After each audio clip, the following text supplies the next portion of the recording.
রমজানে শয়তান বন্দী, তাহলে নামাজে অলসতা করাচ্ছে কে? শয়তান তো বন্দী, তারপরেও ফরজ মিস হয় কিভাবে? ধুলোমাখা কোরআনটা তাকেই পড়ে থাকে। রোজা রাখো কিন্তু গুনাহ ছাড়তে পারো না, তাহলে দোষটা কার?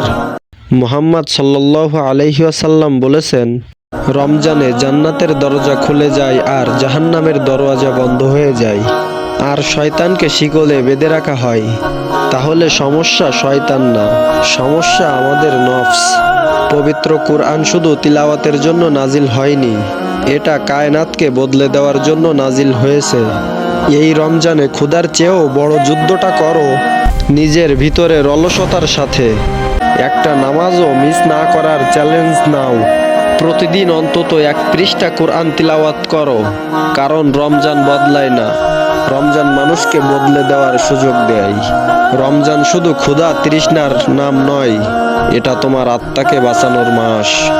আজই বদলে যাও, কাল হয়তো দেরি হয়ে যাবে। তুমি কি করলে কমেন্টে জানিও, আমি থাকবো তোমার অপেক্ষায়।